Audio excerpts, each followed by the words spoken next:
Y esta mirada, más allá de lo que le pasó puntualmente a él, quiero la mirada suya respecto a lo que pasa con ustedes como personas públicas. ¿Cuál es el ámbito privado de una persona pública y cuál es el ámbito público de esa persona? Bueno, yo creo que en este caso puntual, más allá de que a uno lo pueden tirar la oreja de repente, estar mirando alguna página, alguna cosa, yo creo que acá se excedieron los límites evidentes que son parte de la vida privada de las personas. Y lo voy a poner con un ejemplo. Si un parlamentario es acusado de ver páginas relacionadas con pornografía infantil o de tener alguna comunicación con algún menor de edad respecto de posibles acciones de significación sexual, ahí obviamente que habría un interés público evidente, ¿cierto? Porque estaríamos hablando de delito. Pero cuando una persona adulta tiene una conversación privada con otra persona, sea de la índole que sea, ese ámbito hay que respetarlo, no hay ningún interés público. El mismo diputado Ceroni lo dijo, ¿cierto? Si él hubiera estado conversando con un menor, si hubiera habido alguna acción delictiva, sería muy distinto, ¿eh? Y en ese sentido yo creo que respecto al ámbito privado, de las relaciones personales con una pareja, con una amiga, con un amigo, con lo que sea, yo creo que hay que ser respetuoso. Ahora, ¿usted apoya que toda la Cámara de Diputados haya señalado que lo van a respaldar en medidas judiciales, por ejemplo, presentando querellas a lo mejor o demandas? Mire, yo no desconozco cuál fue la discusión en la Cámara de Diputados y cuáles fueron los argumentos que ellos tuvieron en consideración. Más allá que si es la Cámara de Diputados o el diputado individualmente, yo creo que sí corresponde ejercer acciones legales porque hay que dar una señal muy clara de que este ámbito de la vida privada hay que respetarlo. Aunque uno sea persona pública y esté mucho más expuesta, siempre hay un ámbito que es parte de la privacidad. Yo creo que eso es inviolable. Hay otros países en que hay prensa amarilla, que ellos sacan las cuentas, cuánto venden, en fin, y el fin justifica los medios y hacen cualquier cosa por tener mayor tiraje. Yo creo que eso es un error. Ojalá que en Chile no entremos en esa espiral. Yo me alegro que el Dínamo haya pedido excusas, que haya sacado cierta circulación esa información que ellos entregaron, porque no hay ningún interés público y creo que se cometió un error. Ahora, hoy día el grupo de periodistas que trabajan en el Congreso, apoyados también por el Colegio de Periodistas, sacaron un comunicado a propósito de declaraciones, porque esto pasó en la Cámara, así que yo le estoy pidiendo su opinión como parte del Senado, pero sacaron un comunicado público para llamar a que no se vaya a cambiar la fórmula o del trato que existe con los periodistas que cubren habitualmente Congreso, por lo que pasó. Sintieron ellos que había un riesgo ahí por declaraciones que hizo el presidente de la Cámara de Diputados. Entonces, quiero preguntarle a usted, ¿está bien cómo están puestas las reglas para la cobertura que hay en el Parlamento? ¿Habría que cambiarlas a propósito de lo que sucedió? No hay que cambiarlas, no. Yo no creo en la censura previa, no creo en la libertad de expresión. Siempre cuando hay libertad de expresión hay riesgos. Yo prefiero correr los riesgos que empezar a tomar medidas que sean parecidas a la censura previa. Yo creo que no hay que tomar ninguna medida adicional. Me alegro que el medio, ¿cierto? El portal electrónico El Dínamo haya pedido excusas porque se cometió un error.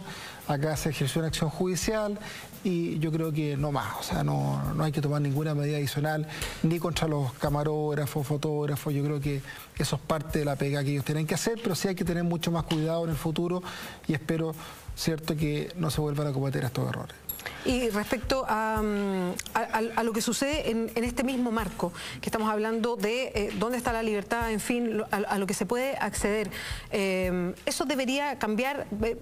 ¿Podría surgir a lo mejor la idea de un proyecto de ley que tratara de poner ciertos límites a lo que pasa cuando uno tiene este tipo de aparatos que se pueden ver desde lejos? Hoy día hay HD, se hace foco, en fin, al celular, que hoy día son muy grandes.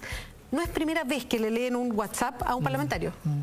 Yo creo que no, yo creo que no. Yo creo que hay un artículo, ¿cierto?, del Código Penal que sanciona estas conductas.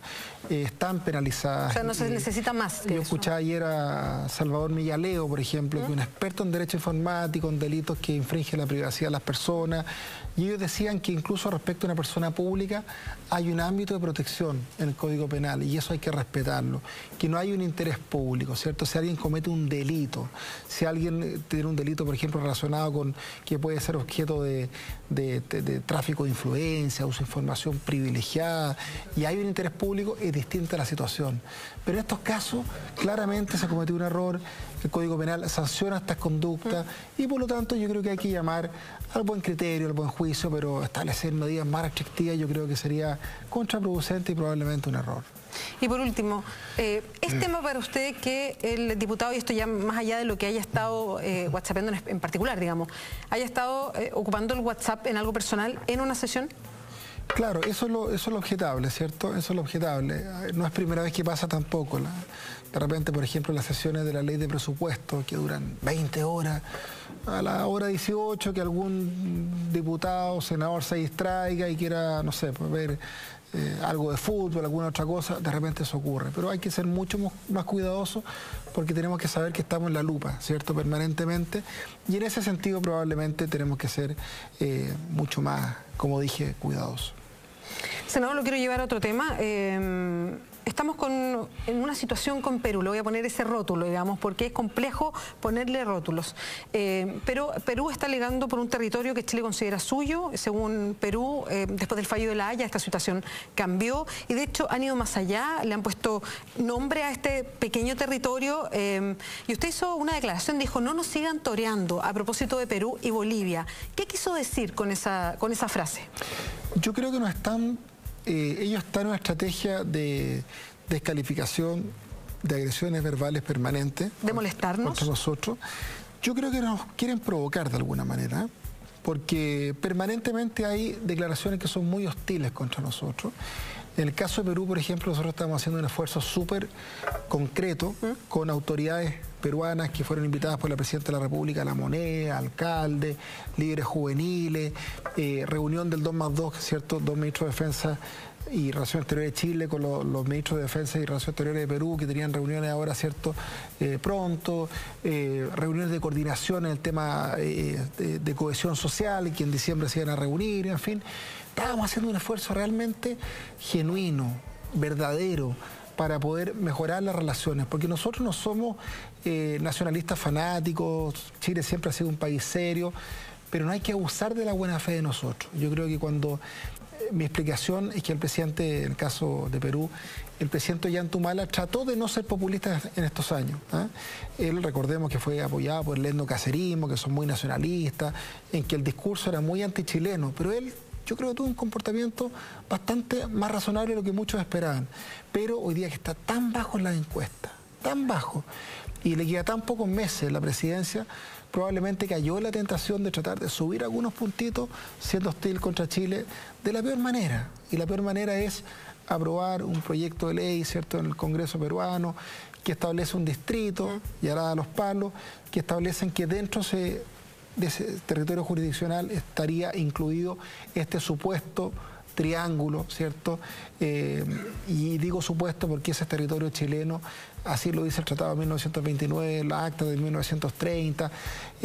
Recordemos que el fallo de La Haya se pronuncia respecto al tema marítimo y por lo tanto no innova respecto al límite fronterizo terrestre, que es el hito número 1. Entonces, la sensación que uno tiene al aprobar ese proyecto de ley, que es algo muy grave, muy serio, no es cualquier cosa, que para nosotros es inoponible. Ellos no nos pueden oponer una ley interna que va en contra de un tratado internacional suscrito entre Chile y Perú. Y por eso no hay que ser histérico, hay que ser serio, hay que ser sensato, pero hay que ser firmecito.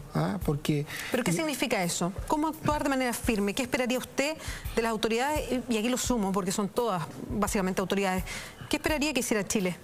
Bueno, me parece bien lo que ha hecho el gobierno, de enviar notas de protesta muy claras, de pedirle al embajador Roberto Ibarra que venga que venga a Chile a informar con un plazo indefinido, que se suspendan las reuniones, ¿cierto?, bilaterales que había entre ministros que se iban a desarrollar en diciembre.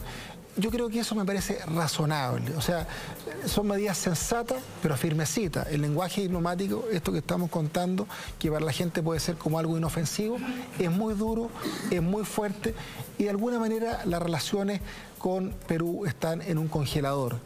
Nosotros hemos sido... tenemos muchos peruanos trabajando en Chile, que son personas que la hemos acogido, que han sido un tremendo aporte para Chile. Nosotros no somos un país xenófobo, no somos un país discriminador, por lo menos, ¿cierto?, con los extranjeros que llegan. Y en ese sentido yo creo que ha faltado reciprocidad por parte de las autoridades del gobierno peruano. Y en el caso de Bolivia tenemos otro tanto, porque en el caso de Bolivia ellos, por ejemplo, durante 10 años nunca detuvieron a las personas que pasaban a la frontera, llegaban a territorio chileno a cometer delitos. Ahora que se reclamó, se hizo la protesta formal, detuvieron a uno y devolvieron, ¿cierto?, la especie robada. Hay una campaña muy odiosa a nivel internacional, en que García Linera nos dice que ustedes están aislados en el mundo, que nosotros declaramos la guerra, que nosotros lo tenemos enclaustrado a Bolivia. ¿Será odiosa, pero es efectiva? Yo diría, porque uno lo ve como de repercusión internacional, como que es bien efectiva. Yo diría que ha sido más efectista que efectiva. Efectista, por cierto, pues lo recibe Angela Merkel, François Hollande, siempre genera simpatía, un país que se trata de mostrar como enclaustrado, que hay un vecino egoísta que le impide acceder al Océano Pacífico, situación que es falsa, porque ellos tienen un acceso no soberano al Océano Pacífico con almacenaje gratis, ellos manejan el tema tributario, el tema arancelario, tienen privilegios que ningún otro país mediterráneo del mundo tiene, y el 81% del comercio internacional lo desarrollan, lo hacen a través de Arica. Entonces, eso me pareciera que eso lo sabemos nosotros nomás. ¿Y qué es lo que pasa? Yo creo que por eso hay que ser mucho más pedagógico, mucho más proactivo comunicacionalmente. Pero nos cuesta eso, nos cuesta plantear los temas tal como los plantea Bolivia afuera. Bolivia no solamente provoca que haya declaraciones por parte de, lo vimos con Angela Merkel, con el presidente Hollande en Francia, que hablan de diálogo, sino que además interpreta esas frases a su favor. Y de una manera bastante adecuada, diría yo, para su propia causa. Claro, y si uno mira el tenor literal, por ejemplo, las declaraciones de Angela Merkel y de François Hollande, la canciller y el presidente de Francia, la canciller alemana, ellos dicen, oye, este es un tema bilateral y este es un tema que ojalá sea objeto de diálogo, que es lo que siempre Chile ha dicho. O sea, Chile ha dicho que este tema sea tratado entre los dos países, que es lo que ha hecho Bolivia, llevar estos temas a foros multilaterales, ¿cierto? Y nosotros, recordemos, el primer gobierno del presidente Bachelet, había una agenda amplia de 13 puntos sin ningún tema excluido, en que uno de los temas era la demanda de Bolivia por tener acceso soberano. Y ellos son los que rompen el diálogo y llevan este tema puntual a sede judicial, ¿cierto?, al Tribunal de la Haya. Entonces, nos falta, yo creo que, y por eso me alegro que entre Ascanio Cavallo, Fernando A, en fin, Gabriel Gaspar, me reuní con Gaspar el lunes, me reuní con Ascanio Cavallo la semana pasada y ayer, y la verdad es que están preparando una estrategia mucho más didáctica, mucho más entendible, porque hablamos demasiado de leyes, que el 1904, que los tratados, que la acta, que el 1948... el artículo 6 del Pacto de Bogotá, la gente se enreda. Entonces, explicar en simple esto, yo creo que nos va a ayudar mucho. Explicar, por ejemplo, que el tratado entre Chile y Bolivia fue suscrito más de 20 años después de terminada la Guerra del Pacífico. Que los dos ministros bolivianos que suscribieron ese tratado fueron después elegidos por 70% de los votos y un 58% de los votos presidentes en Bolivia. Que nosotros todos los años gastamos 100 millones de dólares para compensarlo a ellos. Que hicimos el ferrocarril de Arica a La Paz, que tienen acceso privilegiado al mar. Sí, es que voy a seguir la línea, pero quiero preguntarle, entiendo eso, y quiero preguntar cuánto de eso y cómo se pone afuera, porque a ver si se puede hacer una frase en algo que sea más llamativo, digamos, para seguirlo. Y quiero insistir con lo de Perú. Tenemos que hacer una pausa, sí. Sigues en la entrevista verdadera, espéranos. De las 8 máquinas Locomat que hay en nuestros centros, más de 5 existen completamente gracias a tu aporte personal. Por eso, la marca más importante es la que dejas tú. Teletón, la hacemos todos, 27 y 28 de noviembre. Sigues en la entrevista verdadera, estamos conversando con el presidente del Senado, Patricio Walker. Senador, estábamos hablando de temas internacionales, usted me estaba explicando lo que se quiere salir a poner afuera. Yo le preguntaba, bueno, ¿de qué manera se va a ver una idea fuerza? Porque por ahí va un poco la estrategia de Bolivia, que ponen una idea fuerza. Diálogo, todos nos apoyan, es lo que queremos. Entonces, ¿hay una idea fuerza para Chile? ¿Quién va a ser el rostro de esta campaña? A ver, yo espero que Ascanio Cavallo, que fue ayer a exponer a la Comisión de Relaciones Exteriores del Senado y con quien me reuní la semana pasada, que está haciendo un muy buen trabajo, hablando con todos los actores más relevantes, escuchando mucho. Él va a diseñar una estrategia comunicacional con su equipo, que es un equipo de muy buen nivel, y yo espero que traduzcan en simple lo que los abogados decimos en difícil. Por ejemplo, el presidente Evo Morales va a todas las reuniones con los presidentes con el libro del mar, y esa es la foto. Bueno, ¿cuál va a ser el libro de Chile? No sé, mito y realidad, no sé. Claro, como para hacer el ejemplo. Y le quería preguntar ahora por Perú. Ya. que es una situación donde hay una, yo diría, o como usted lo pone, una provocación más directa. ¿Basta con las notas diplomáticas, que sí, en el mundo diplomático son duras, pero basta con un protocolo como ese, o sería bueno hacer otras cosas? He escuchado, por ejemplo, a un consejero regional de Arica y Parinacota que dice, bueno, ¿por qué no cercamos esta zona? ¿Por qué no hacemos plantación ahí? ¿Por qué no mostramos que estamos en ese triángulo terrestre, que es efectivamente un límite, un lugar que es descampado, digamos, y hasta donde está la frontera? Yo tal vez no comparto esa idea. ¿Eso es muy agresivo? Yo siento que es un poquito agresivo. A mí nunca me han gustado los muros. Tengo una cosa, pienso en el muro, ¿cierto?, que separa al pueblo palestino con Israel. Yo imagino que por una cerca es agresivo, sí. Me agrede a mí. Pero hay otros actos de soberanía que se pueden ejercer que son mucho más inteligentes. Y para eso la creatividad da para mucho. ¿Y como cuál, por ejemplo? No sé, por ejemplo... hay que pensarlo bien. Lo que no tiene que ser un minado, por ejemplo. Ya, yo soy de los que creen en el desminado, porque algunos estaban proponiendo que había que poner minas antipersonales. Yo creo que sería un error. Algo que yo he escuchado que ahí ya hay minas antipersonales. Hay una discusión si hay o no hay, porque en eso hay mucha información reservada, que no es muy explícita. Y desgraciadamente hay personas que han perdido un brazo, una pierna, en fin, justamente por estar buscando ahí. Hay que ser creativo. Yo en este minuto no tengo la fórmula exacta, pero sí, a propósito, y esto quiero ir un poquito más allá del triángulo, de que nos estaban cuestionando, en el caso de Bolivia, por hacer los ejercicios, ¿cierto?, Huracán 2015, las Fuerzas Armadas. Ese es un ejercicio que se hace permanentemente, desde marzo hasta noviembre, diciembre. Este es el acto de culminación de la Instrucción General Conjunta de las Fuerzas Armadas. Lo hemos hecho desde el año 98, a 300 kilómetros con la frontera, de la frontera con Bolivia, y nunca habían reclamado. El presidente Mesa, por ejemplo, que ahora reclamó, cuando él fue presidente, hubo 2 ejercicios, no reclamó, y Chile lo avisó en junio de este año a UNASUR, a Perú directamente, porque ahí tenemos relaciones diplomáticas, a Bolivia indirectamente, a través de UNASUR, porque ahí no tenemos relaciones diplomáticas. Y la verdad es que son actos sumamente razonables, que se hacen siempre.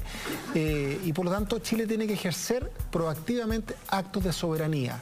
Este y otros que hay que pensarlos con mucha prudencia y con mucha firmeza para que efectivamente signifiquen resguardar nuestra integridad territorial. Pero a su juicio debería haber algo más, entonces. Sí, tiene que haber algo más, sí. Hay que pensarlo muy bien, pero como primera cosa, las dos protestas formales, llamar al embajador a informar, suspender la reunión entre los ministros, me parece que fue una buena decisión.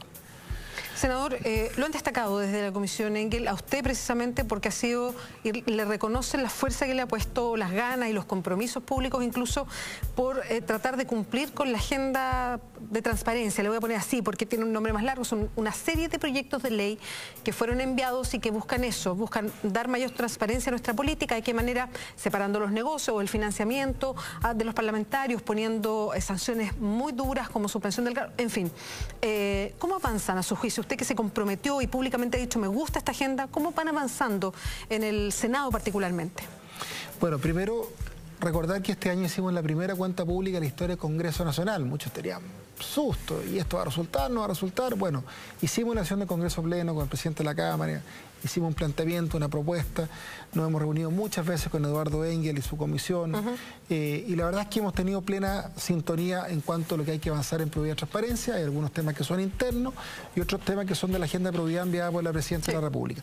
En eso nosotros asumimos un compromiso hace 3 meses de sacar este año algunos proyectos de ley, y yo le rindo cuenta a usted de cómo estamos. Primero, autonomía constitucional al servicio electoral, que ellos tengan la suficiente independencia para poder fiscalizar el uso de recursos en campaña, los partidos políticos, etcétera, etcétera, aprobado. Segundo, ley de probidad en la función pública. ¿En qué consiste? En 2 palabras, que 17.000 autoridades chilenas van a tener que declarar intereses y patrimonio con detalle, no declaraciones genéricas, con detalle. Y además regulamos el fideicomiso ciego y la generación de activos. Tercero, la reforma constitucional que establece como sanción pérdida del cargo al que hace trampa en una campaña. Es decir, concejal, consejero regional, alcalde, diputado, senador, que infringe gravemente la ley electoral en materia de financiamiento, de transparencia, de límite, etcétera, o sea, que incurre en financiamiento irregular, va a tener sanciones drásticas. ¿Cuáles? Pérdida del cargo y además inhabilitado para trabajar en el sector público 3 años y además no va a poder ser candidato en las 2 elecciones populares sucesivas a la sanción. Cuarto, estamos terminando de aprobar, hemos aprobado el 98% de las normas, la Comisión de Probidad, comisión especial que creamos en el Senado para avanzar en todo esto, la de financiamiento de las campañas. Y ya está aprobado, no más aportes de empresas a las campañas, no más aportes reservados, bajar los gastos de campaña que son escandalosos en Chile a la mitad, ¿ya? Y dándole atribuciones al CERVEL muy precisas, es decir, uñas y dientes, para fiscalizar el uso de recursos en campaña y poder denunciar si alguien infringe la ley para que le cueste con el cargo. Quinto, el proyecto de partidos políticos. Yo ahí me manifesté a favor de que los partidos políticos o hacen una reinscripción total, un 100%, o que no reciban ni un peso. Y esa fue la fórmula que finalmente se acordó, así que es una buena noticia. Costó en todo caso. Costó, y por eso es bueno que la ciudadanía exija que se legisle con estándares muy altos en materia de probidad y transparencia. ¿Se decepcionó en algún momento por parte de la discusión? Porque si bien uno le preguntaba a cualquier senador o diputado, estaban todos a favor de la agenda, pero al momento de la discusión uno la miraba y la verdad es que uno decía, parece que tan a favor no están. Lo que pasa es que en esto hubo una discusión instrumental que algunos la interpretaron como una discusión de fondo. Si en un año o en un año y medio se podía alcanzar a hacer la reinscripción. Y claro, como hoy día estamos todos un poquito sensibles y todos queremos ir a lo más, al maximalismo, ahí se produjo una discusión, pero afortunadamente se resolvió bien, adecuadamente, y por unanimidad se aprobó reinscripción total, y si no el partido político no recibe un solo peso. O sea, no queremos padrones inflados con un caudillo que inscribió, no sé, pues 10 militantes en su casa y que nadie más sabe cómo ubicar a esos militantes, y ese caudillo ejerce una influencia decisiva en una elección interna. Eso no puede ser. También recordar los derechos de los militantes, tribunales supremos, ley del lobby a los partidos políticos, transparencia activa y pasiva, que son cuestiones que hoy día rigen en el resto del sector público. Como va avanzando esta ley y si se cumple como es el espíritu que tiene, la verdad es que va a haber un cambio muy grande respecto a lo que hoy día pasa. Y yo le quería preguntar por hoy día, entendiendo que las leyes no son retroactivas, y esto se podrá aprobar, pero no rige para los delitos que se han cometido hoy día y que se están investigando. De hecho, hay senadores que están imputados, hay otros senadores que están investigados y con investigaciones abiertas, incluso que han reconocido ciertos hechos. ¿Cómo es la convivencia hoy día en el Senado en toda esta situación? Y se lo pregunto porque uno no ve una situación más fuerte de parte de los senadores que no están involucrados en nada respecto a sus pares que sí. ¿Por qué pasa eso? ¿Cómo uno entiende que los senadores que están imputados sigan yendo, votando leyes como si no pasara nada? Lo que pasa es que acá nosotros vamos a hacer varios cambios para el futuro. Efectivamente, usted tiene razón, que la ley no tiene efecto retroactivo en esta materia, pero las instituciones tienen que operar. Y las instituciones están operando en Chile. Nosotros tenemos un Ministerio Público en Chile que es autónomo. Acá no somos como Venezuela, que el gobierno maneja el Poder Judicial a su antojo. Y obviamente que hay situaciones que son dolorosas, que son complicadas, pero yo le quiero decir que como Senado no hemos tenido ninguna defensa corporativa a nadie. Ninguna defensa corporativa. Al contrario, ¿qué es lo que estamos haciendo? Fortaleciendo las comisiones de ética. ¿Para qué? Para que, por ejemplo, si un parlamentario va a votar un proyecto de ley y tiene conflictos de intereses, va a haber un equipo autónomo nombrado por alta dirección pública que va a hacer el cruce entre la declaración de interés y patrimonio y la materia del proyecto de ley para decirle a ese parlamentario usted se tiene que inhabilitar. Entonces, como eso le puedo dar muchos más ejemplos. Ahora aprobamos multa al parlamentario que no va a la sesión. ¿Cómo no va a ser lógico? Entonces, respecto a los casos que están hoy día en la justicia, naturalmente que cuando opere la justicia, por ejemplo, si hay sanción con más de 3 años de cárcel, aunque haya remisión, pero más de 3 años, pena aflictiva, pierde el cargo. En el futuro esto va a ser mucho más estricto. Basta que usted sea condenado a un día por infracción a la ley electoral y va a perder el cargo. Se nos fue lamentablemente el tiempo, si no habíamos seguido con este y otros temas más. Muchas gracias por acompañarnos hoy día. Beatriz. Buenas noches. Muchas gracias por acompañarnos. Ya viene Mentiras Verdaderas con Ignacio Franzani. Buenas noches.